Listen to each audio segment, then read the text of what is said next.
sledovatelia, vítam vás pri 16. časti tejto videosérie. Nachádzame sa pred základnou školou v Zákupči, ktorú som navštevoval. Chcel by som vás teda informovať, kam sa kniha pohla. Takže v prvom rade, keďže som kreslil na štvorky svoje ilustrácie, museli sme ich upraviť do takého rozmeru, lebo kniha bude vytlačená vo formáte A5.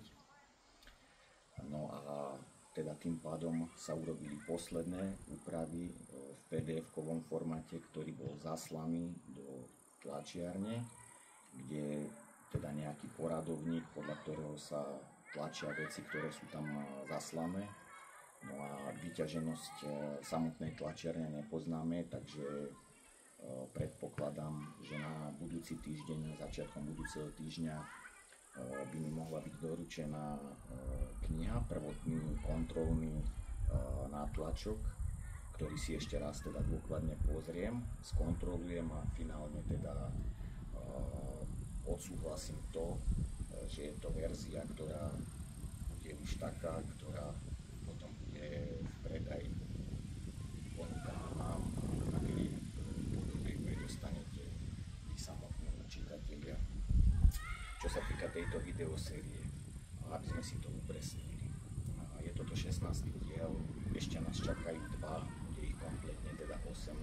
A čo som touto videosériou vlastne chcel, ja to beriem také, že je to také 3 v 1. V prvom rade išlo o to, aby som vytvoril celistvú sériu, ako vzniká kniha prostredníctvom formy self-publishingu, že samovydania, že vlastne všetko stojí a padá na jednom človeku.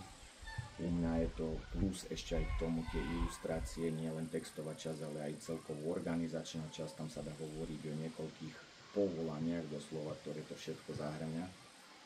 Čiže ja som takýto návod nikde nemal, ešte takto vizuálne spracovaný cez videá.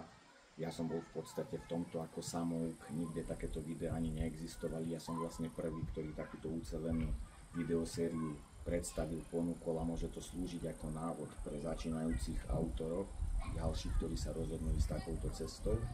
Potom samozrejme, že som postupne vkladal do týchto častí aj predstavenie mojej knihy ako takej. A po tretie, nie je zvykom, že niekto v súčasnej dobe predostiera knihu takýmto formátom vydanie svojpomocne. Takže trebalo to tak dostať do povedomia, by som povedal. Čo sa týka nasledujúcich dní, tak rozhodne sa zvýši intenzita a frekvencia ďalších príspevkov. Sledovať ma môžete na Facebooku, na Instagrame. Budú tam už konkrétnejšie, najpodstatnejšie veci a informácie, ktoré potrebujete. Čím sa budeme viac blížiť k tomu vytúženému dňu, tak bude všetko hlavné na týchto sieťach a tam sa všetko dozviete. Pekný deň vám prajem a čoskoro do počutia, dovidenia.